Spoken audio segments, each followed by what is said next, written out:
ರಾಮಾಪುರದಲ್ಲಿ ಈ ವರ್ಷ ಚಳಿ ರಿಕಾರ್ಡು ಮುರಿತಾ ಇರುತ್ತದೆ. ಜನ ಚಳಿಗೆ ಗಡಗಡ ನಡುಗ್ತಾ ಇರ್ತಾರೆ. ಆದರೆ ಪ್ರಸಾದ್ ಅವರ ಮನೆಯಲ್ಲಿ ಮಾತ್ರ ಚಳಿಯಿಂದ ನಡುಕಕ್ಕಿಂತ ಕರೆಂಟ್ ಬಿಲ್ಲನ್ನು ನೋಡಿ ಬರುವ ನಡುಕ ಹೆಚ್ಚಾಗಿರುತ್ತದೆ. ಬೆಳಿಗ್ಗೆನೆ ಕರೆಂಟ್ ಮೀಟರ್ ರೀಡರ್ ಕೊಟ್ಟ ಬಿಲ್ಲನ್ನು ನೋಡಿ ಪ್ರಸಾದ್ಗೆ ಎದೆ ನಿಂತೋದ ಹಾಗೆ ಆಗುತ್ತೆ. ಶಾರದಾ, ಓ ಶಾರದಾ, ಎಲ್ರು ಇಲ್ಲಿಗೆ ಬಾನು, ಬೇಗ ಬಾ ಅಂತ ಹೇಳು. ಏನಾಯ್ತು ರೀ, ಅಷ್ಟು ಗಟ್ಟಿಯಾಗಿ ಅರಿಸ್ತಾ ಇದ್ದೀರಾ? ಯಾರಾದ್ರೂ ಕಳ್ಳರು ಬಂದ್ರ ಏನೋ? ಕಳ್ಳ ಬಂದ್ರೆ ಇಷ್ಟು ದುಃಖ ಇರಲ್ಲ ಶಾರದಾ. ಆ ಕಳ್ಳ ದೋಚ್ಕೊಂಡು ಹೋಗೋದು ಕಡಿಮೆನೇ ಇರುತ್ತೆ. ಆದ್ರೆ ಈ ಕರೆಂಟ್ ಬಿಲ್ಲು ನಮ್ಮ ಮನೆನ ಗುಡ್ಸಿ ಹಾಕೋ ಹಾಗಿದೆ. ಇಲ್ಲಿ ನೋಡು ಈ ಕರೆಂಟ್ ಬಿಲ್ಲು. ಅಮ್ಮೋ, 15,000ನ? ಏನು, ನಮ್ಮ ಮನೆಗೆ ಫ್ಯಾಕ್ಟ್ರಿ ಏನಾದ್ರು ಕಟ್ಟಿದಾರ? ಫ್ಯಾಕ್ಟ್ರಿ ಅಲ್ಲ, ನಮ್ಮ ಮನೆಯಲ್ಲಿ ನಮ್ಮ ಮಹಾರಾಣಿಯರು ಉಪಯೋಗ್ತಾ ಇರುವ ಗೀಸರು ಹೀಟರ್ಗಳ ಮಹಿಮೆ ಇದು. ರಮೇಶ್, ಸುರೇಶ್, ಅರುಣ್, ತಕ್ಷಣ ನಿಮ್ಮ ಹೆಂಡತಿಯರನ್ನ ಕರ್ಕೊಂಡು ಬಂದ್ರು. 3 ಮಕ್ಕಳು 3 ಸೊಸೆಯಂದರು ಅಲ್ಲಿಗೆ ಬರುತ್ತಾರೆ. ಎಲ್ಲರೂ ಸ್ವೆಟರ್ ಮಫ್ಲರ್ ಹಾಕೊಂಡು ಇರ್ತಾರೆ. ಏನಾಯ್ತಪ್ಪ, ಬೆಳಿಗ್ಗೆನೆ ಮೀಟಿಂಗ್ ಇಟ್ಟಿದ್ದೀರಾ? ಮೀಟಿಂಗ್ ಅಲ್ವೋ, ಇದು ಎಮರ್ಜೆನ್ಸಿ. ಈ ತಿಂಗಳು ಕರೆಂಟ್ ಬಿಲ್ಲು 15,000 ಬಂದಿದೆ. ನಿಮ್ಮ ಹೆಂಡತಿಯರು ದಿನಕ್ಕೆ ಎಷ್ಟು ಗಂಟೆ ಹೀಟರ್ ಹಾಕ್ತಾ ಇದ್ದಾರೋ ಕೇಳಿ. ಮಾವಯ್ಯನವ್ರೆ, ಚಳಿ ಹೆಚ್ಚಾಗಿದೆ ಅಂತ ರಾತ್ರಿ ಹೊತ್ತು ಹೀಟರ್ ಹಾಕಿದೀವಿ ಅಷ್ಟೇ. ನಾನು ವರ್ಕ್ ಫ್ರಮ್ ಹೋಮ್ ಮಾಡ್ತಾ ಇದ್ದೀನಲ್ಲ ಮಾವಯ್ಯ, ನನ್ನ ಲ್ಯಾಪ್ಟಾಪು ಈ ರೂಮ್ ಹೀಟರ್ಗೆ ಕರೆಂಟ್ ಬೇಕಲ್ವಾ? ಚಳಿಗೆ ಬೆರಳು ಕದಲ್ದೇ ಇದ್ರೆ ಕೋಡಿಂಗ್ ಹೇಗೆ ಬರಿಬೇಕು? ನಾನು ಬ್ಯೂಟಿ ಬ್ಲಾಗ್ ನೋಡ್ತಾ ಇದ್ದೀನಿ ಮಾವಯ್ಯ. ಚಳಿಗೆ ಸ್ಕಿನ್ ಡ್ರೈ ಆಗಬಾರ್ದು ಅಂತ ಸ್ಟೀಮರ್ ಉಪಯೋಗಿಸ್ತಾ ಇದ್ದೀನಿ. ಅದಕ್ಕೆ ಇಷ್ಟೊಂದು ಬಿಲ್ ಬರುತ್ತಾ? ಸ್ಟೀಮರ್, ಹೀಟರ್ಗಳ? ಇನ್ನು ಸಾಕು, ನನ್ನ ಹತ್ರ ಅಷ್ಟು ದುಡ್ಡಿಲ್ಲ. ಈ ದಿನದಿಂದ ಮನೆಯಲ್ಲಿ ಗೀಸರ್ಗಳು ಹೀಟರ್ಗಳು ಬಂದ್. ಯಾರಿಗೆ ಚಳಿ ಆದ್ರೂ ಬೆಡ್ಶೀಟ್ ಹೊತ್ಕೊಂಡು ಕೂತ್ಕೋಬೇಕು. ಮೇನ್ ಸ್ವಿಚ್ ಬೋರ್ಡ್ ಹತ್ರ ಆ ಪ್ಲಗ್ನ ತೆಗಿತಾ ಇದ್ದೀನಿ. ಅಪ್ಪ, ಮತ್ತೆ ಅಷ್ಟೊಂದು ಕಠಿಣವಾಗಿದ್ರೆ ಹೇಗೆ? ಚಳಿಗೆ ಸತ್ತೋಗ್ತಾ ಇದೀವಿ. ಚಳಿಗೆ ಯಾರು ಸತ್ತೋಗಲ್ಲ ಹೊರತು ಈ ಬಿಲ್ ಹೀಗೆ ಕಟ್ಕೊಂಡು ಹೋದ್ರೆ ನಾನ್ ಸಾಯ್ತೀನಿ ಅಷ್ಟೇ. ನನ್ನ ನಿರ್ಣಯ ಫೈನಲ್. ಈ ಚಳಿಗಾಲ ಆಗುವವರೆಗೂ ಕರೆಂಟು ಉಳಿತಾಯ ಮಾಡಬೇಕು. ಶಾರದಾ, ನೀನ್ ಕೂಡ ಕೇಳು. ಅಡುಗೆ ಮನೆಯಲ್ಲಿ ಇಂಡಕ್ಷನ್ ಸ್ಟವ್ ಉಪಯೋಗಿಸಬಾರ್ದು ಎಂದು ಪ್ರಸಾದ್ ಕೋಪದಿಂದ ಹೊರಟು ಹೋಗುತ್ತಾನೆ. ಮಕ್ಕಳು ನಿಸ್ಸಹಾಯದಿಂದ ಆಫೀಸ್ಗೆ ಹೊರಟು ಹೋಗುತ್ತಾರೆ. 3 ಸೊಸೆಯಂದರು ಶಾರದಾ ಹಾಲಲ್ಲಿ ನಿಂತ್ಕೋತಾರೆ. ಇನ್ನು ಮಧ್ಯಾಹ್ನ ಹೀಟರ್ ಇಲ್ಲದೆ ಮನೆ ಬಹಳ ತಣ್ಣಗಿರುತ್ತೆ. 3 ಸೊಸೆಯಂದರು ನಡುಗುತ್ತಾ ಸೋಫಾದಲ್ಲಿ ಕುತ್ಕೊಂಡಿರ್ತಾರೆ. ಹಬ್ಬ, ಮಾವಯ್ಯ ಅಂತೂ ತುಂಬಾ ಟೂ ಮಚ್ ಅಕ್ಕ. ಹೀಟರ್ ಇಲ್ಲದೆ ಈ ಹಾಲಲ್ಲಿ ಕೂತ್ಕೊಂಡ್ರೆ ಫ್ರಿಜ್ ಅಲ್ಲಿರುವ ಕೋಳಿ ಮೊಟ್ಟೆ ಹಾಗೆ ಅನಿಸ್ತಾ ಇದೆ ನಂಗೆ. ಹೌದು, ನನಗಂತೂ ಆಲೋಚನೆ ಕೂಡ ಗಡ್ಡೆ ಕಟ್ಟಿ ಹೋಗ್ತಾ ಇದೆ. ಏನೋ ಒಂದು ಮಾಡ್ಬೇಕು ಅನ್ನಬೇಕಕ್ಕ. ನಿಂಗೇನಾದ್ರೂ ಐಡಿಯಾ ಇದೆಯಾ? ಮಾವಯ್ಯ ಹೇಳಿದ್ದು ನಿಜನೇ ಅಲ್ವಾ? 15,000 ಅಂದ್ರೆ ಚಿಕ್ಕ ಮೊತ್ತ ಅಲ್ಲ. ನಾವು ಬುದ್ಧಿವಂತಿಕೆಯಿಂದ ಆಲೋಚಿಸ್ಬೇಕು. ಕರೆಂಟ್ ಉಪಯೋಗಿಸದೆ ಮನೆನ ಬೆಚ್ಚಗಿಡಬೇಕು. ಕರೆಂಟ್ ಇಲ್ಲದೆ ಬೆಚ್ಚಗೆನಾ? ಹೇಗೆ ಅಕ್ಕ? ಮನೆ ಬೆಂಕಿ ಹಚ್ಚೋಣವಾ? ಬಾಯಿ ಮುಚ್ಚೆ ಅಂಜಲಿ. ಮನೆ ಬೆಂಕಿ ಹಚ್ಚೋದಲ್ಲ, ತಲೆಗೆ ಕೆಲಸ ಕೊಡಿ. ನಿಮ್ಮನ್ನ ಬುದ್ಧಿವಂತ ಸೊಸೆ ಅಂತ ಊರೆಲ್ಲ ಅನ್ಕೋತಾರೆ. ಆ ಹೆಸರನ್ನ ನಿಲ್ಲಿಸಿ. ಈ ಚಳಿಯಿಂದ, ಆ ಬಿಲ್ಲಿನಿಂದ ನಮ್ಮನ್ನ ರಕ್ಷಿಸುವ ಮಾರ್ಗ ಹುಡುಕಿ. ಚಾಲೆಂಜ್ ಅಕ್ಸೆಪ್ಟೆಡ್ ಅತ್ತೆ. ನಾನು ಗೂಗಲಲ್ಲಿ ಹುಡುಕ್ತೀನಿ, ಸೈಂಟಿಫಿಕ್ ಆಗಿ ಆಲೋಚಿಸ್ತೀನಿ. ನಾನು ಶಾರ್ಟ್ ಕಟ್ಸ್ ಹುಡುಕ್ತೀನಿ. ಕಡಿಮೆ ಖರ್ಚಿನಿಂದ ಹೆಚ್ಚು ಬಿಸಿ ಅನ್ನೋ ಮಾತು. ನಾನು ನಮ್ಮ ಅಜ್ಜಿ ಕಾಲದಿಂದ ಬಂದಿರೋ ಏನಾದರೂ ಪದ್ಧತಿಗಳಿದೆಯಾ ನೋಡ್ತೀನಿ. ಆ ಮಧ್ಯಾಹ್ನ 3 ಸೊಸೆಯಂದರು ತಮ್ಮ ತಮ್ಮ ರೂಮಿನೊಳಗೆ ಹೀಟರ್ಗಳಿಲ್ಲದೆ ಹೋಗಿ ತೀವ್ರವಾಗಿ ಆಲೋಚಿಸಲಿಕ್ಕೆ ಶುರು ಮಾಡುತ್ತಾರೆ. ಸಾಯಂಕಾಲವಾಗುವ ಹೊತ್ತಿಗೆ ಅವರ ಮುಖದಲ್ಲಿ ಒಂದು ಬೆಳಗು ಕಾಣಿಸುತ್ತದೆ. ಸಾಯಂಕಾಲ ಪ್ರಸಾದ್ ಆಫೀಸ್ ಕೆಲಸ ಮುಗಿಸಿಕೊಂಡು ಮನೆಗೆ ಬರುತ್ತಾನೆ. ಮನೆ ಮಾಮೂಲಿಯಾಗಿರುತ್ತೆ, ಆದರೆ ಯಾಕೋ ಸ್ವಲ್ಪ ಬೆಚ್ಚಗೆ ಅನಿಸುತ್ತದೆ. ಏನೇ ಶಾರದಾ, ನಾನು ಹೀಟರ್ ಬಂದ್ ಮಾಡು ಅಂತ ಹೇಳಿದೆ ಅಲ್ಲ, ಆದ್ರೆ ಮನೆ ಏಕೆ ಬೆಚ್ಚಗಿದೆ? ಮತ್ತೆ ಹೀಟರ್ ಆನ್ ಮಾಡಿದ್ರಾ? ಇಲ್ಲ ರೀ, ನಿಮ್ಮ ಮಾತನ್ನ ಗೆರೆ ಮೀರ್ತೀವಾ? ನೋಡಿ, ಪ್ಲಗ್ ಎಲ್ಲ ತೆಗೆದೇ ಇದೆ. ಮತ್ತೆ ಈ ಮನೆ ಯಾಕೆ ಬೆಚ್ಚಗಿದೆ? ಆಗಲೇ ಅನಾಮಿಕಾ, ಅವನಿ, ಅಂಜಲಿ 3 ಅಲ್ಲಿಗೆ ಬರುತ್ತಾರೆ. 3 ಕಿರುನಗೆಯಿಂದಿರುತ್ತಾರೆ. ಮಾವಯ್ಯನವರೇ, ಕರೆಂಟ್ ಉಪಯೋಗಿಸದೆ ಮನೆನ ಬೆಚ್ಚಗೆ ಇಡುವ ಜವಾಬ್ದಾರಿ ನಮ್ದು. ಬನ್ನಿ ತೋರಿಸ್ತೀವಿ. ಅನಾಮಿಕಾ ಹಾಲ್ ಮಧ್ಯದಲ್ಲಿರುವ ಟೇಬಲ್ ಮೇಲೆ ಒಂದು ದೊಡ್ಡ ಮಣ್ಣಿನ ಮಡಕೆಯನ್ನು ತೋರಿಸುತ್ತಾಳೆ. ಆ ಮಡಕೆ ಬೋರ್ವೆಲ್ ಹಾಕಿರುತ್ತದೆ. ಅದರ ಕೆಳಗೆ ಒಂದು ಚಿಕ್ಕ ಪ್ಲೇಟ್ ಕೆಳಗೆ 4 ಮೊಂಬತ್ತಿಗಳು ಬೆಳಗುತ್ತಾ ಇರುತ್ತದೆ. ಮಡಕೆಯ ಮೇಲೆ ಚಿಕ್ಕದಾದ ರಂಧ್ರವಿರುತ್ತದೆ. ಏನಮ್ಮ ಇದು? ಮಡಕೆ ಕೆಳಗೆ ಮೊಂಬತ್ತಿನ? ಹೌದು ಮಾವಯ್ಯ, ಇದು ಟೆರಕೋಟಾ ಹೀಟರ್. ಈ ಮಣ್ಣಿನ ಮಡಕೆ ಹೀಟನ್ನ ಗ್ರಹಿಸಿ ಅದನ್ನ ನಿಧಾನವಾಗಿ ರೂಮಿಗೆಲ್ಲ ವ್ಯಾಪಿಸುತ್ತದೆ. ಇದು ನಮ್ಮ ಅಜ್ಜಿಯ ಚಿಟ್ಕ. ಇದಕ್ಕೆ ಕರೆಂಟ್ ಅಗತ್ಯವಿಲ್ಲ. ಕೇವಲ 4 ಮೊಂಬತ್ತಿ ಸಾಕು. ರೂಮಿನಲ್ಲಿ ಉಷ್ಣಾಗ್ರತೆ 5 ಡಿಗ್ರಿ ಹೆಚ್ಚಾಗುತ್ತೆ. ಪ್ರಸಾದ್ ಆಶ್ಚರ್ಯದಿಂದ ಅದರ ಹತ್ರಕ್ಕೆ ಹೋಗಿ ಕೈ ಇಟ್ಟು ನೋಡುತ್ತಾನೆ. ಅರೇ ನಿಜಾನೇ, ಮಡಕೆ ಹತ್ರ ಬೆಚ್ಚಗಿನ ಗಾಳಿ ಇದೆ. ಚೆನ್ನಾಗಿದೆಯಮ್ಮ ನಿನ್ನ ಐಡಿಯಾ. ಮಾವಯ್ಯನವರೇ, ನನ್ನ ಐಡಿಯಾ ಕೂಡ ನೋಡಿ, ಕಿಟಕಿ ಕಡೆ ನೋಡಿ ಎಂದು ಅವನೇ ಕಿಟಕಿಗೆ ಥರ್ಮಲ್ ಕವರ್ ಅಂಟಿಸೋದನ್ನ ತೋರಿಸುತ್ತಾಳೆ. ಅದರ ಮೇಲೆ ತೆಳ್ಳಗಿನ ಕರ್ಟನ್ಸ್ ಕೂಡ ಇರುತ್ತೆ. ಮಾವಯ್ಯ, ಗಾಜಿನ ಕಿಟಕಿಯಿಂದ ಬಿಸಿ ಹೊರಗೆ ಹೋಗುತ್ತೆ, ಚಳಿ ಒಳಗಡೆ ಬರುತ್ತೆ. ನಾನು ಈ ಥರ್ಮಲ್ ಕವರ್ ಅಂಟಿಸಿದ್ದರಿಂದ ಅದು ಹೊರಗಿನ ಚಳಿನ ಒಳಗೆ ಕಳಿಸೋದಿಲ್ಲ, ಹಾಗೆ ರೂಮಿನಲ್ಲಿರುವ ಬಿಸಿನ ಹೊರಗೆ ಕಳಿಸೋದಿಲ್ಲ. ಇದರಿಂದ ರೂಮ್ ಟೆಂಪರೇಚರ್ ಸ್ಥಿರವಾಗಿರುತ್ತೆ. ಇದು ಫಿಸಿಕ್ಸ್. ಓಹೋ, ಥರ್ಮಲ್ ಕವರ್ ಇಂದ ಇಷ್ಟೊಂದು ಕೆಲಸವಾಗುತ್ತಾ? ಬುದ್ಧಿವಂತಳೆ ಅವನಿ ನೀನು. ಮತ್ತೆ ಅಂಜಲಿ ಏನ್ ಮಾಡಿದಾಳೆ? ಆಗಲೇ ಅಂಜಲಿ 2 ಚಿಕ್ಕ ಚಿಕ್ಕ ಕಲರ್ ಬಲ್ಬ್ಸ್ ನ ತಗೊಂಡು ಅಲ್ಲಿಗೆ ಬರ್ತಾಳೆ. ಮಾವಯ್ಯನವ್ರೆ, ನನ್ನ ಐಡಿಯಾ ಕಲರ್ ಬಲ್ಬ್ಸ್. ಕಲರ್ ಬಲ್ಬ್ಗಳ? ಅದ್ರಲ್ಲೇನಿದೆ ಅಮ್ಮ ಪ್ರತ್ಯೇಕತೆ? ಮಾವಯ್ಯ, ಇದು ಸಾಧಾರಣ ಬಲ್ಬ್ಸ್ ಅಲ್ಲ. ಈ ಕಲರ್ ಬಲ್ಬ್ಸ್ ಹೆಚ್ಚಾಗಿ ಹೀಟ್ ಅನ್ನ ಪ್ರೊಡ್ಯೂಸ್ ಮಾಡುತ್ತೆ. ಇದರಿಂದ ಮನೆಯೊಳಗೆ ಲೈಟಿಂಗ್ಸ್ ಜೊತೆಗೆ ಹೀಟಿಂಗ್ ಕೂಡ ಬರುತ್ತೆ. ವಾವ್, ಗುಡ್ ಐಡಿಯಾ ಅಮ್ಮ. ನೋಡಿದ್ರೇನ್ರಿ, ನನ್ನ ಸೊಸೆ ಅಂದ್ರು ಹೀಟರ್ ಇಲ್ದೇ ಇದ್ರು ಮನೇನ ಹೇಗೆ ಬದಲಾಯಿಸಿದ್ದಾರೋ. ಒಪ್ಕೊಂಡೆ, ಮೂವರು ಗ್ರೇಟ್ ಅಂತ. ಆದ್ರೆ ರಾತ್ರಿಗೆ ಮಲಗುವಾಗ ಚಳಿ ಆದ್ರೆ ಏನ್ ಮಾಡ್ತೀರಾ? ಅದು ಕೂಡ ನಮ್ಮ ಹತ್ರ ಪ್ಲಾನ್ ಇದೆ ಮಾವಯ್ಯ. ಈ ದಿನ ರಾತ್ರಿ ಊಟದಲ್ಲಿ ಚಳಿಗಾಲದ ಸ್ಪೆಷಲ್ ಮೆನು ಇರುತ್ತೆ. ಆ ಆಹಾರ ತಿಂದ್ರೆ ಬಾಡಿಯಲ್ಲಿ ಹೀಟು ಅದೇ ಹುಟ್ಟುತ್ತೆ. ಇನ್ನು ರಾತ್ರಿ ಊಟ ಮಾಡುವ ಸಮಯ. ಡೈನಿಂಗ್ ಟೇಬಲ್ ಮೇಲೆ ತರತರದ ಅಡಿಗೆಗಳಿರುತ್ತದೆ. ರಮೇಶ್, ಸುರೇಶ್, ಅರುಣ್ ಆಫೀಸ್ನಿಂದ ಬಂದು ಹಸಿವೆಯಿಂದ ಕೂತಿರುತ್ತಾರೆ. ಅಮ್ಮ, ಹೀಟರ್ ಇಲ್ಲದೆ ಇದ್ರು ಮನೆಯಲ್ಲಿ ಚೆನ್ನಾಗೇ ಇದೆ, ಆದ್ರೆ ಹಸಿವೆ ಆಗ್ತಾ ಇದೆ. ಇಷ್ಟಕ್ಕೂ ಏನ್ ಅಡಿಗೆ ಮಾಡಿದೀರಾ? ಈ ದಿನ ಸ್ಪೆಷಲ್ ಹುರುಳಿ ಸಾರು, ಎಳ್ಳಿನ ಚಟ್ನಿ, ರಾಗಿ ಮುದ್ದೆ, ಮೆಣಸಿನ ಸಾರು. ಏನದ್ಕೆ ಎಲ್ಲ ಘಾಟಾಗಿರೋದೇನಾ? ಹೌದು ಸುರೇಶ್, ಚಳಿಗಾಲದಲ್ಲಿ ಎಳ್ಳು, ಹುರುಳಿ, ಮೆಣಸು ತಿಂದ್ರೆ ಶರೀರದ ಒಳಗೆ ಬಿಸಿ ಹೆಚ್ಚಾಗುತ್ತದೆ. ಆಗ ಹೊರಗಿನ ಚಳಿ ನಮ್ಮನ್ನೇನು ಮಾಡೋದಿಲ್ಲ. ಅರುಣ್, ನಿನ್ಗೆ ಸ್ಪೆಷಲ್ ಆಗಿ ಶುಂಠಿ ಚಟ್ನಿ ಕೂಡ ಇದೆ, ತಿನ್ನು. ನಾಳೆ ಜಿಮ್ ಅಲ್ಲಿ ಭಾರ ಎತ್ತೋದಕ್ಕೆ ಶಕ್ತಿ ಬರುತ್ತೆ. ಹಬ್ಬ, ಬಾಯಿ ಉರಿತಾ ಇದೆ, ಆದ್ರೆ ಹೊಟ್ಟೆಲಿ ಏನೋ ಹೀಟರ್ ಆನ್ ಮಾಡಿದಾಗಿದೆ. ಸೂಪರ್ ಐಡಿಯಾದ್ಗೆ. ಕಡೆಗೆ ಡೆಸರ್ಟ್ ಕೂಡ ಇದೆ. ಕಡ್ಲೆಕಾಯಿ ಚಿಕ್ಕಿ, ಕಡ್ಲೆ ಬೀಜ, ಬೆಲ್ಲ, ಹೃದಯಕ್ಕೆ ಶರೀರಕ್ಕೆ ಬಲ. ಆ ರಾತ್ರಿ ಎಲ್ಲರೂ ಹೊಟ್ಟೆ ತುಂಬಾ ಆ ಬಿಸಿ ಬಿಸಿ ಆಹಾರವನ್ನ ತಿನ್ನುತ್ತಾರೆ. ಅನಾಮಿಕ ಹೇಳಿದ ಹಾಗೆ ಆ ಘಾಟಾದ ಬಲವಾದ ಆಹಾರದಿಂದ ಯಾರಿಗೂ ಚಳಿ ಅನಿಸುತ್ತಿರಲಿಲ್ಲ. ರಮೇಶ್, ಸುರೇಶ್, ಅರುಣ್ ತಮ್ಮ ಹೆಂಡತಿಯರ ಬುದ್ಧಿವಂತಿಕೆಯನ್ನು ಮೆಚ್ಚಿಕೊಳ್ಳುತ್ತಾರೆ. ಇನ್ನು ಮಾರನೇ ದಿನ ಬೆಳಿಗ್ಗೆ ಊರೆಲ್ಲ ಗಡಗಡ ನಡುಗ್ತಾ ಇರುತ್ತೆ. ಆಗಲೇ ಪಕ್ಕದ ಮನೆ ರಾಮಕ್ಕ ಶಾರದಾಳ ಮನೆಗೆ ಬರ್ತಾಳೆ. ಶಾರದಾ ಅವರೇ, ಏನೋ ನಿಮ್ಮನೆ ಇಷ್ಟು ಪ್ರಶಾಂತವಾಗಿದೆ. ನಮ್ಮ ಮನೆಯಲ್ಲಂತೂ ಹೀಟರ್ ಹಾಕಿದ್ರು ಚಳಿ ಕಡಿಮೆ ಆಗ್ತಾ ಇಲ್ಲ. ಮೇಲಾಗಿ ಕರೆಂಟ್ ಬಿಲ್ ಇಂದ ಬೆವರಿ ಒದ್ದೆ ಆಗ್ತಾ ಇದೀವಿ. ನೀವೇನೋ ಹೀಟರ್ ಇಲ್ದೆ ಹೇಗಿದ್ದೀರಾ? ಇದು ನನ್ನ ಸೊಸೆಯಂದಿರ ಮಹಾತ್ಮೆ ರಾಮಕ್ಕ. ಅವರು ನ್ಯಾಚುರಲ್ ಹೀಟರ್ ತಯಾರು ಮಾಡಿದ್ದಾರೆ. ಹೌದಾ? ಏನದು? ನಮಗ್ ಕೂಡ ಹೇಳಿ, ಸ್ವಲ್ಪ ಪುಣ್ಯ ಬರುತ್ತೆ. ಆಗಲೇ ಅಂಜಲಿ ಅಲ್ಲಿಗೆ ಬರುತ್ತಾಳೆ. ಸುಮ್ಮನೆ ಹೇಳಿದ್ರೆ ಹೇಗೆ ಚಿಕ್ಕಮ್ಮ, ನಮ್ಮ ಐಡಿಯಾಕ್ಕೆ ಪೇಟೆಂಟ್ ರೈಟ್ಸ್ ಇದೆ. ಪೇಟೆಂಟ್ ಅಂದ್ರೆ ದುಡ್ಡು ಕೊಡ್ಬೇಕಾ? ದುಡ್ಡೆಲ್ಲ ಹೊರತು ನಾವು ಒಂದು ಚಿಕ್ಕ ವಿಂಟರ್ ಕಿಟ್ ಮಾರಾಟ ಮಾಡ್ತಾ ಇದೀವಿ. ಅದರಲ್ಲಿ ಒಂದು ಮಣ್ಣಿನ heater, colour bulb, thermal cover, ಒಂದು ಡಬ್ಬ ಎಳ್ಳಿನ ಉಂಡೆ. ರೇಟು ಬರೀ 500 ರೂಪಾಯಿ ಮಾತ್ರನೇ. 500?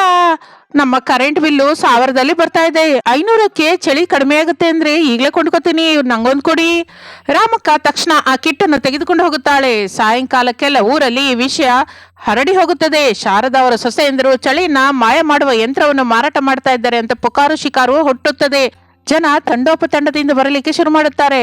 ಸಾಯಂಕಾಲ ಶಾರದಾಳ ಮನೆ ಮುಂದೆ ಜನವೆಲ್ಲ ಕ್ಯೂ ಕಟ್ಟುತ್ತಾರೆ. ಅನಾಮಿಕ, ಅವನೇ ಅಂಜಲಿ ಬ್ಯುಸಿಯಾಗಿರ್ತಾರೆ. ಅಮ್ಮ ಅನಾಮಿಕಾ, ನಮ್ಮವ್ರಿಗೆ ಆಸ್ತಮಾ ಇದೆ, ಚಳಿಗೆ ಕೆಮ್ತಾ ಇದ್ದಾರೆ. ನಿಮ್ಮ ಹತ್ರ ಏನಾದ್ರೂ ಔಷಧಿ ಇದೆಯಾ? ಔಷಧಿ ಇಲ್ಲ, ಆದ್ರೆ ಈ ಶುಂಠಿ ಕಾಫಿನ ತಗೊಂಡು ಹೋಗಿ. ಇದರಲ್ಲಿ ತುಳಸಿ, ಮೆಣಸು, ಶುಂಠಿ ಸೇರಿಸಿದೀನಿ. ದಿನಕ್ಕೆ 2 ಸಲ ಕುಡಿದರೆ ಉಪಶಮನವಾಗುತ್ತೆ. ಅಮ್ಮ ಅವನಿ, ನಮ್ಮ ಮನೆಯಲ್ಲಿ ಕಿಟಕಿಯಿಂದ ಗಾಳಿ ಬರ್ತಾ ಇದೆ ಅಮ್ಮ, ಏನ್ ಮಾಡ್ಬೇಕು? ತಗೊಳ್ಳಿ ಈ ಇನ್ಸುಲೇಷನ್ ಕಿಟ್. ಇದರಲ್ಲಿ ಥರ್ಮಲ್ ಶೀಟ್ಸ್ ಇದೆ. ಇದನ್ನ ಕಿಟಕಿಗೆ ಅಂಟಿಸಿ, ಚಳಿ ಒಳಗಡೆಗೆ ಬರೋದಿಲ್ಲ. ನಾನು ಯೂಟ್ಯೂಬ್ ನೋಡಿ ತಯಾರು ಮಾಡಿದ್ದೀನಿ. ಅಮ್ಮ ಅಂಜಲಿ, ರಾತ್ರಿಯಲ್ಲಿ ರೂಮು ಬಹಳ ತಣ್ಣಗಾಗಿ ನಿದ್ರೆ ಬರ್ತಾ ಇಲ್ಲ. ತಗೊಳ್ಳಿ ಕಲರ್ ಬಲ್ಬ್ಸ್. ಇದನ್ನ ನೀವು ರೂಮಲ್ಲಿ ಹಾಕೊಳ್ಳಿ. ಲೈಟ್ ಆನ್ ಮಾಡಿದ 10 ನಿಮಿಷಕ್ಕೆ ನಿಮ್ಮ ರೂಮು ಬೆಚ್ಚಗಾಗುತ್ತೆ. ಆಗ ನಿಮಗೆ ಹಾಯಾಗಿ ನಿದ್ರೆ ಬರುತ್ತೆ. ಇನ್ನು ಪ್ರಸಾದ್ ಹೊರಗೆ ಕುರ್ಚಿಯಲ್ಲಿ ಕೂತ್ಕೊಂಡು ದುಡ್ಡನ್ನು ತಗೋತಾ ಇರ್ತಾನೆ. ಹಾ, ಲೈನಲ್ಲಿ ಬನ್ನಿ, ಲೈನು ಎಲ್ರಿಗೂ ಸಿಕ್ಕತ್ತೆ, ಸ್ಟಾಕ್ ಇದೆ, ಗಾಬರಿ ಏನೂ ಇಲ್ಲ. ನೋಡಿದ್ಯೇನೋ, ನಮ್ಮ ಹೆಂಡತಿಯರು ಕರೆಂಟ್ ಬಿಲ್ ಕಡಿಮೆ ಮಾಡಿ ಅಂದ್ರೆ ಏಕವಾಗಿ ಬಿಸ್ನೆಸ್ ಸ್ಟಾರ್ಟ್ ಮಾಡಿದ್ದಾರೆ. ಹೌದು ಅಣ್ಣಯ್ಯ, 15,000 ಬಿಲ್ ಕಟ್ಟೋದಕ್ಕೆ ಭಯಪಟ್ವಿ, ಆದ್ರೆ ಈಗ ದಿನಕ್ಕೆ 5,000 ಇನ್ಕಮ್ ಬರ್ತಾ ಇದೆ. ಇವರ ಬುದ್ಧಿಗೆ ಕೈ ಮುಗಿಬೇಕಪ್ಪ. ಒಂದು ವಾರದ ನಂತರ ಇವರ ವ್ಯಾಪಾರ ಜೋರಾಗಿ ಸಾಗುತ್ತದೆ. ಆದರೆ ಆ ಊರಿನ ಕರೆಂಟ್ ಆಫೀಸರ್ ಜನಾರ್ದನ್ಗೆ ಇದೆಲ್ಲ ಆಶ್ಚರ್ಯವಾಗಿ ಅನ್ಸುತ್ತೆ. ಶಾರದಾ ಅವರ ಮನೆಯಲ್ಲಿ ಕರೆಂಟ್ ಬಿಲ್ ಸಡನ್ ಆಗಿ ಯಾಕೆ ಕಡಿಮೆ ಆಯ್ತು ಅಂತ ಅನುಮಾನ ಬರುತ್ತೆ. ಶಾರದಾ ಅವ್ರ ಮನೆಯಲ್ಲಿ ಮೀಟರ್ ಚೆಕ್ ಮಾಡಿ, ಅವರು ಬೈಪಾಸ್ ಏನಾದ್ರು ಮಾಡ್ತಾ ಇದ್ದಾರೋ ಏನೋ ಅಂತ ಸಂದೇಹವಾಗ್ತಿದೆ. ಅಷ್ಟು ದೊಡ್ಡ ಮನೆ, ದಿನಕ್ಕೆ 5 ಯೂನಿಟ್ ಕೂಡ ತಿರುಗ್ತಾ ಇಲ್ಲ, ಖಚಿತವಾಗಿ ಏನೋ ಮೋಸ ನಡೀತಾ ಇದೆ. ಮಾರನೇ ದಿನ ಬೆಳಿಗ್ಗೆ ಕರೆಂಟ್ ಆಫೀಸರ್ಗಳು ರೈಡ್ ಮಾಡುತ್ತಾರೆ. ಜನವೆಲ್ಲ ಗುಂಪು ಕೊಡುತ್ತಾರೆ. ಪ್ರಸಾದ್ ಅವರೇ, ನಿಮ್ಮ ಮನೆಯಲ್ಲಿ ಕರೆಂಟ್ ಕಳ್ಳತನ ನಡೀತಾ ಇದೆ ಅಂತ ನಮಗ ಅನುಮಾನ. ಮೀಟರ್ ಟ್ಯಾಂಪರ್ ಮಾಡಿದ್ದೀರಾ? ಏನ್ ಮಾತಾಡ್ತಾ ಇದ್ದೀರಾ ಆಫೀಸರ್ ಅವರೇ? ನಮ್ದು ಗೌರವಯುತವಾದ ಕುಟುಂಬ, ಬೇಕು ಅಂದ್ರೆ ಮನೆಯೆಲ್ಲ ಹೋಗಿ ಚೆಕ್ ಮಾಡಿ.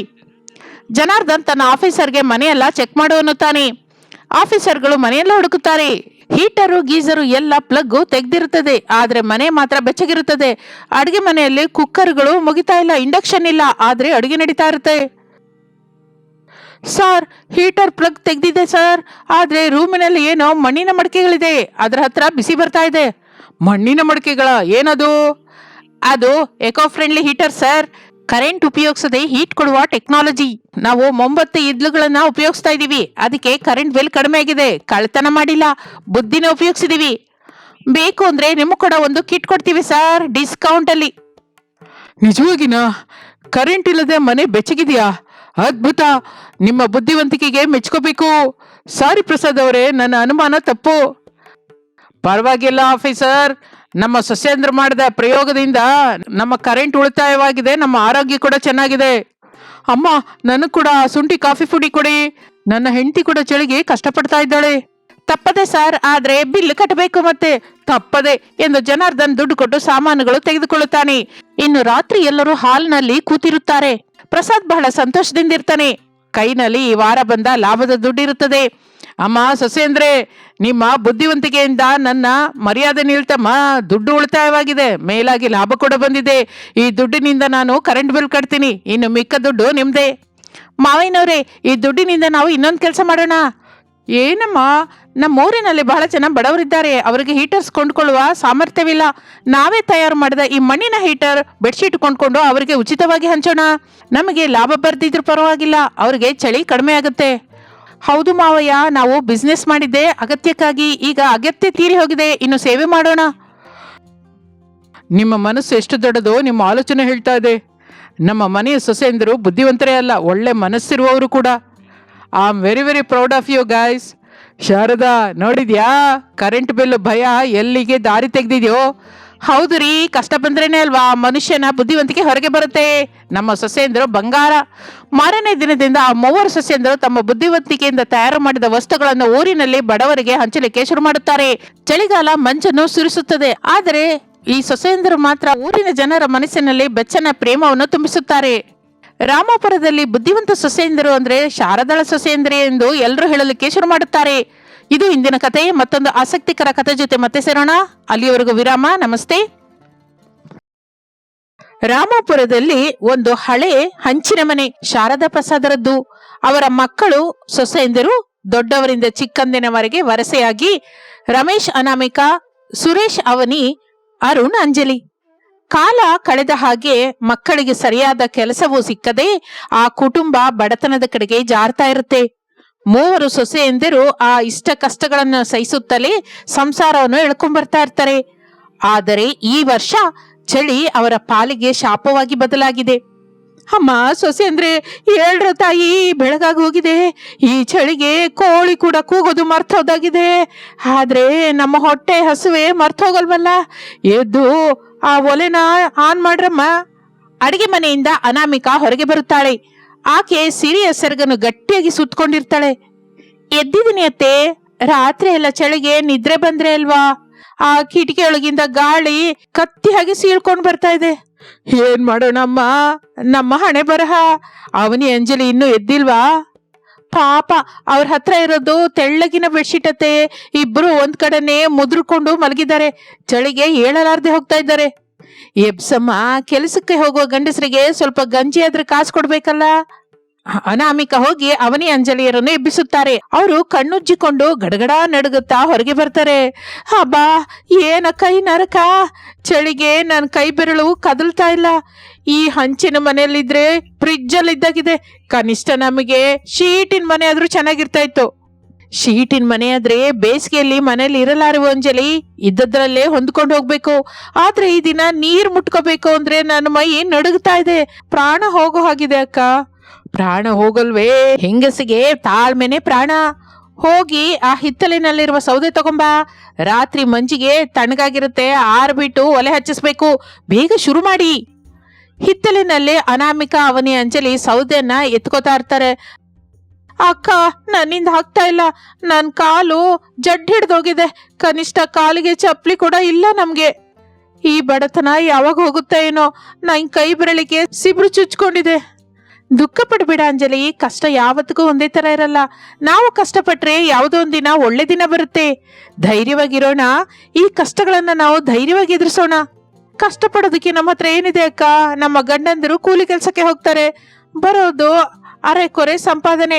ಆ ಸಂಪಾದನೆ ಎಲ್ಲ ತಿನ್ನಕ್ಕೆ ಸರಿ ಹೋಗುತ್ತೆ. ಇನ್ನು ಸ್ವೆಟರು ರಗ್ಗುಗಳು ಎಲ್ಲಿಂದ ಕೊಂಡ್ಕೋತೀವಿ ಹೇಳು?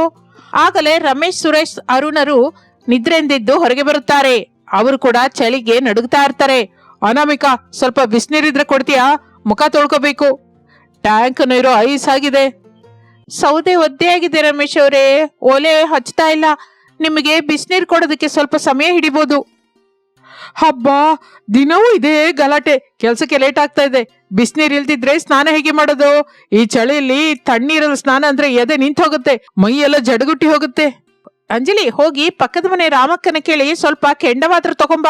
ಈ ದಿನವಾದ್ರೂ ಬೇಗ ಒಲೆ ಬೆಳಗುತ್ತೆ. ಈ ದಿನ ಕೆಲ್ಸಕ್ಕೆ ಬೇಗ ಹೋಗ್ಬೇಕು. ಪಕ್ಕದ ಮನೆಯವ್ರನ್ನ ಕೇಳ್ಬೇಕು ಅಂದ್ರೆ ನಾಚಿಕೆ ಆಗುತ್ತೆ. ಅವ್ರೇನೋ ಹೀಟರ್ ಹಾಕೊಂಡು ಕೂತಿರ್ತಾರೆ.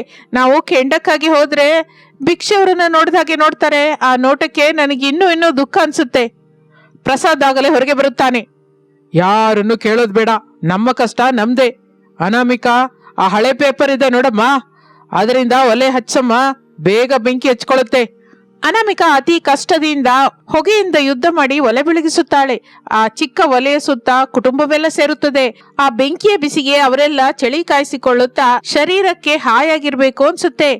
ಅಡಿಗೆ ಮನೆಯಲ್ಲಿ ಅನಾಮಿಕಾ ಗಂಜಿ ಕಾಯಿಸ್ತಾ ಇರ್ತಾಳೆ. ಅವನಿ ಹಸಿಮೆಣಸಿನ್ಕಾಯಿ ಹಚ್ತಾ ಇರ್ತಾಳೆ. ಅಂಜಲಿ ಪಾತ್ರೆ ತೊಳಿತಾ ಇರ್ತಾಳೆ. ಹಬ್ಬ, ಕೈಗಳು ನಡುಗ್ತಾ ಇದೆ, ಆಗೋದಿಲ್ಲ, ಗಡ್ಡೆ ಕಟ್ತಾ ಇದೆ. ಒಂದು ಪಾತ್ರೆ ತೊಳಿಬೇಕು ಅಂದ್ರೆ ಗಂಡದ ಹಾಗೆ ಇದೆ. ಸಹನೆಂದಿರೆ, ನಂಗೆ ಖಾರ ಕಣ್ಣಿಗೋಗಿ ಉರಿತಾ ಇದೆ. ನೀರಿಲ್ಲದೆ ತೊಳಿಲಾರ್ದೆ ಹೋಗ್ತಾ ಇದ್ದೀನಿ. ಈ ದಿನ ಗಂಜಿಯಲ್ಲಿ ನೆಂಚ್ಕೊಳ್ಳೋದಕ್ಕೆ ಉಪ್ಪಿನಕಾಯಿ ಕೂಡ ಇಲ್ಲ. ಈ ಹಸಿಮೆಣಸಿನಕಾಯಿ ಖಾರನೇ ದಿಕ್ಕು. ಇಷ್ಟರಲ್ಲಿ ಶಾರದಾ ಅಡ್ಗೆ ಮನೆಗೆ ಬರ್ತಾಳೆ. ಸೊಸೆಂದ್ರೆ, ನಿಮ್ ಮಾವ ಹಿಂಗೆ ಚಳಿ ಜ್ವರ ಬಂದಾಗಿದೆ, ಮೈ ಸುಟ್ಟು ಹೋಗ್ತಾ ಇದೆ. ಅಯ್ಯೋ, ಈಗ ಡಾಕ್ಟರ್ ಹತ್ರ ಕರ್ಕೊಂಡು ಹೋಗೋದಕ್ಕೆ ದುಡ್ಡು ಬೇಕಲ್ಲ ಅತ್ತೆ. ಈಗ ದುಡ್ಡು ಯಾರ ಹತ್ರ ಸಾಲವಾಗಿ ತಗೊಳ್ಳೋಣ? ಮತ್ತೆ ನನ್ನ ಹತ್ರವಿರುವ ಹಳೆ ಹಿತ್ತಾಳೆ ಬಿಂದಿಗೆನ ಮಾರಾಟ ಮಾಡೋಣ ಅಂದ್ಕೊಂಡಿದ್ದೀನಿ. ಆ ಬಂದ ದುಡ್ಡಿನಿಂದ ಮಾವಯ್ಯನಿಗೆ ಚಿಕಿತ್ಸೆ ಕೊಡಿಸ್ಬೇಕು. ಹಿತ್ತಾಳೆ ಬಿಂದಿಗೆನಾ ಅತ್ತೆ? ಅದು ನಿಮ್ಮ ಅಮ್ಮನವರ ಕೊನೆ ಗುರುತಲ್ವಾ? ಅದನ್ನ ಮಾರೋಣ ಅಂತ ಇದ್ದೀರಾ? ಹೌದು ಕಣೆ ಅಂಜಲಿ, ಮನುಷ್ಯನ ಪ್ರಾಣಕ್ಕಿಂತ ವಸ್ತು ಮುಖ್ಯ ಅಲ್ಲಮ್ಮ. ಇಷ್ಟರಲ್ಲಿ ರಮೇಶ್ ಅಲ್ಲಿಗೆ ಬರ್ತಾನೆ. ಅಮ್ಮ, ಏನ್ ಮಾತಾಡ್ತಾ ಇದ್ದೀರಾ ಎಲ್ರು? ತಗೊಡು, ಇಲ್ಲಿ ನೋಡು, ಈ ಪಾತ್ರೆ ತಗೊಂಡು ಹೋಗಿ ಮಾರಾಟ ಮಾಡು. ಆ ಬಂದ ದುಡ್ಡಿನಿಂದ ನಿಮ್ಮ ಅಪ್ಪಂಗೆ ಔಷಧಿ, ನಮ್ಮ ಹತ್ರ ಹೊಟ್ಕೊಳ್ಳೋದಕ್ಕೆ ಏನಾದ್ರೂ ದಪ್ಪಗಿರುವ ಬೆಡ್ಶೀಟ್ ತಗೊಂಬ. ಅಯ್ಯೋ ಅಮ್ಮ, ಮುದಿತನದಲ್ಲಿ ನಿಮ್ಮನ್ನ ನೋಡ್ಕೋಬೇಕಾದ ನಾನು ನಿಮ್ಮ ವಸ್ತುಗಳನ್ನ ಮಾರಾಟ ಮಾಡೋ ಸ್ಥಿತಿಗೆ ಬಂದ್ವಿ. ಅಣ್ಣಯ್ಯ, ದುಃಖ ಪಡಬೇಡ, ನಮ್ಮ ಪರಿಸ್ಥಿತಿ ಅಂತದ್ದು. ಹೋಗು, ನಾವು ಕೂಡ ಕೂಲಿ ಕೆಲ್ಸಕ್ಕೆ ಹೋಗ್ತಾ ಇದೀವಿ. ಈ ದಿನ ಹೇಗಾದ್ರೂ ಹೆಚ್ಚು ಕೆಲಸ ಮಾಡಿ ದುಡ್ಡು ಸಂಪಾದಿಸ್ತೀವಿ. ರಮೇಶ್ ಆ ಬಿಂದಿಗೆಯನ್ನು ತೆಗೆದುಕೊಂಡು ಭಾರದಿಂದ ಕಾಲಿಡುತ್ತಾ ಅಲ್ಲಿಂದ ಹೊರಗೆ ಬರುತ್ತಾನೆ. ಸುರೇಶ್, ಅರುಣರು ಕೂಡ ಕೆಲಸಕ್ಕೆ ಹೋಗುತ್ತಾರೆ.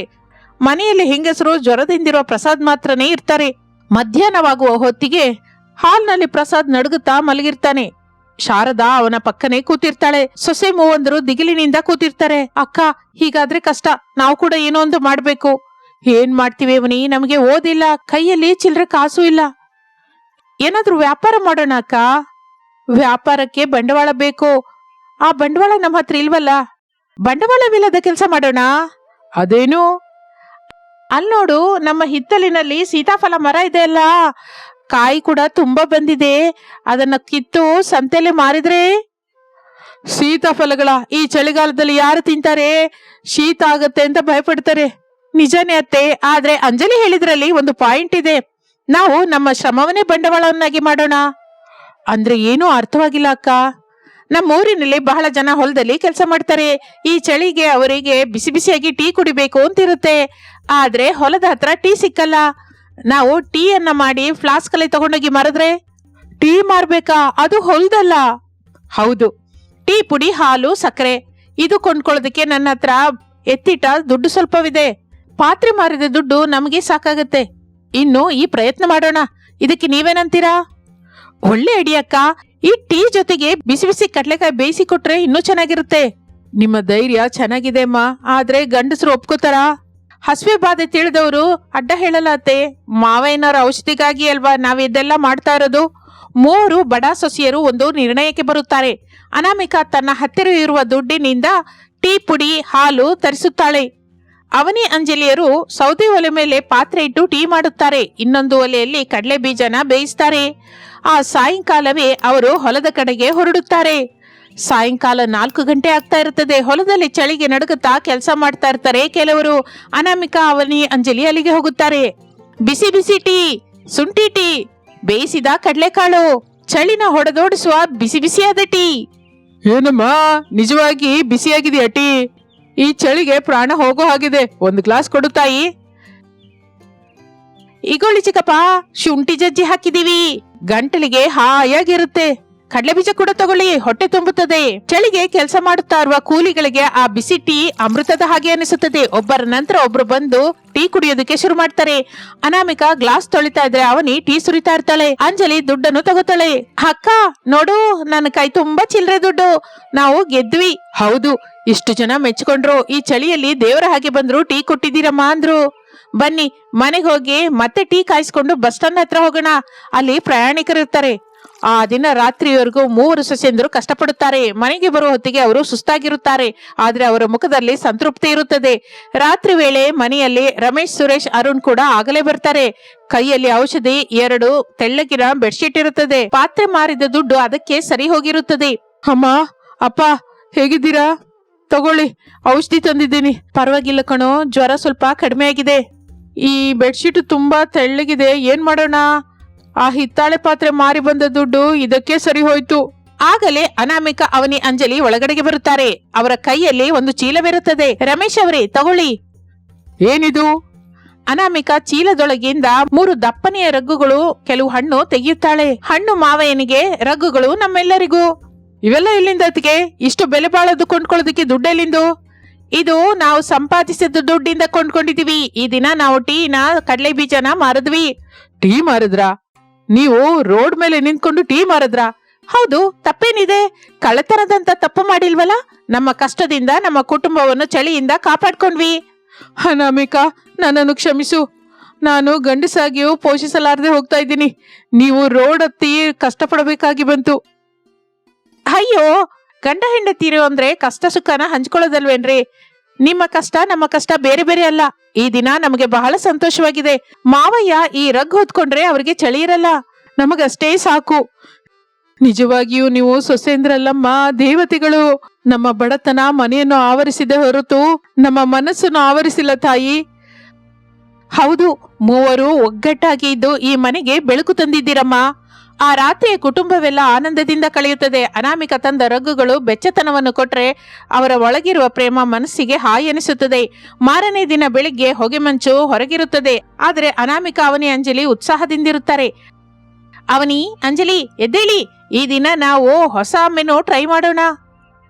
ಏನಕ್ಕಾದು? ಚಳಿಗಾಲ ಅಲ್ವಾ, ಜನ ಮೆಣಸಿನ ಹಾಲು ಅಂತ ರಾಗಿ ಗಂಜಿ ಕೂಡ ಇಷ್ಟಪಡ್ತಾ ಇರ್ತಾರೆ. ಅದನ್ನ ಕೂಡ ಮಾರಾಟ ಮಾಡೋಣ. ಸೂಪರ್ ಐಡಿಯಾ ಅಕ್ಕ. ನಾನಂತೂ ರಾಗಿ ಗಂಜಿ ಮಾಡ್ತೀನಿ. ನಾನು ಮೆಣಸಿನಕಾಳು ಕುಟ್ತೀನಿ. ಇರಿ, ನೀವಿಷ್ಟೇ ಅಲ್ಲ, ನಾವು ಕೂಡ ನಿಮ್ ಜೊತೆಗೆ ಬರ್ತೀವಿ. ಹೌದು ಅತ್ತಿಗೆ, ನಾವು ಭಾರ ಹೊರ್ತೀವಿ, ನಿಮಗೆ ಸಹಾಯವಾಗಿರ್ತೀವಿ. ಈ ಚಳಿಗಾಲದಲ್ಲಿ ನಮ್ಮ ಬಡತನವನ್ನು ಜಯಿಸಿ ತೋರಿಸೋಣ. ಹಾಗೆ ಕುಟುಂಬವೆಲ್ಲ ಸೇರಿ ಒಂದು ಚಿಕ್ಕದಾದ ಮೊಬೈಲ್ ಕ್ಯಾಂಟೀನ್ ಅನ್ನ ಶುರು ಮಾಡುತ್ತಾರೆ. ರಮೇಶ್, ಸುರೇಶ್, ಅರುಣ್ ಒಂದು ತಳ್ಳುಗಾಡಿಯನ್ನು ಸಿದ್ಧ ಮಾಡುತ್ತಾರೆ. ಅದರ ಮೇಲೆ ಸೊಸೆಯಂದಿರ ರುಚಿ ಅಂತ ಬೋರ್ಡ್ ಇಡುತ್ತಾರೆ. ಬೆಳಿಗ್ಗೆ ರಾಗಿ ಗಂಜಿ, ಮೆಣಸಿನ ಹಾಲು, ಸಾಯಂಕಾಲ ಟೀ, ಕಡಲೆಕಾಯಿ, ಬಜ್ಜಿಗಳು. ಮಾರಲಿಕ್ಕೆ ಶುರು ಮಾಡುತ್ತಾರೆ. ಊರಿನ ಸಂತೆಯಲ್ಲಿ ಅನಾಮಿಕಳ ಗಾಡಿ ಹತ್ರ ಜನ ಕಿಟಕಿಟ ಆಡ್ತಾ ಇರ್ತಾರೆ. ಅಮ್ಮ, ಒಂದ್ ಗ್ಲಾಸು ಮೆಣಸಿನ ಹಾಲು ಕೊಡಮ್ಮ, ನಿಮ್ ಹತ್ರ ಮೆಣಸಿನ ಹಾಲು ಕುಡಿದ್ರೆ ಜ್ವರ ಹಾಗೆ ಮಾಯವಾಗುತ್ತೆ. ತಗೊಳ್ಳಿಪ್ಪ. ಶಾರದಾ ಪಕ್ಕದಲ್ಲೇ ಕೂತ್ಕೊಂಡು ದುಡ್ಡನ್ನು ತಗೋತಾ ಇರ್ತಾಳೆ. ನೋಡಿದ್ರಾ ನನ್ನ ಸೊಸೆಯಂದಿರ ಕೈಗುಣ? ಹೌದು, ಈ ಚಳಿಗಾಲ ನಮಗೆ ಕಷ್ಟ ಕೊಡುತ್ತೆ ಅನ್ಕೊಂಡೆ, ಆದ್ರೆ ನನ್ನ ಸೊಸೆಯಂದ್ರಲ್ಲಿರುವ ಶಕ್ತಿನ ಹೊರಗೆ ತರಿಸ್ತು. ಈಗ ನಮಗೆ ಯಾವ ತೊಂದ್ರೆನೂ ಇಲ್ಲ. ಅಬ್ಬಾ ಮಾವಯ್ಯನವ್ರೆ, ನೀವು ಮತ್ತಷ್ಟು ಹೊಗಳಬೇಡಿ, ನನಗೆ ನಾಚಿಕೆ ಆಗತ್ತೆ. ನಾಚಿಕೆ ಪಡ್ಬೇಡ ಅಂಜಲಿ, ಬಜ್ಜಿ ಸೀದ್ ಹೋಗ್ತಾ ಇದೆ ನೋಡು. ಎಲ್ಲರೂ ನಗುತ್ತಾರೆ. ರಮೇಶ್ ಅವರೇ, ಟೀ ರೆಡಿಯಾಗಿದೆ, ಎಲ್ರಿಗೂ ಕೊಟ್ಟುಬಿಡಿ. ಹಾಗೆ ಓನರ್ ಅವರೇ. ಕುಟುಂಬವೆಲ್ಲ ಸಂತೋಷದಿಂದ ಇರುತ್ತಾರೆ. ಚಳಿಗಾಲ ಮುಗಿಯೋ ಹೊತ್ತಿಗೆ ಆ ಬಡ ಕುಟುಂಬ ಆರ್ಥಿಕವಾಗಿ ಬಲವಾಗುತ್ತದೆ. ಮಣ್ಣಿನ ಮನೆಯನ್ನು ರಿಪೇರಿ ಮಾಡಿಸ್ಕೋತಾರೆ. ಎಲ್ರಿಗೂ ಒಳ್ಳೆ ಬಟ್ಟೆಗಳು ಬರುತ್ತದೆ.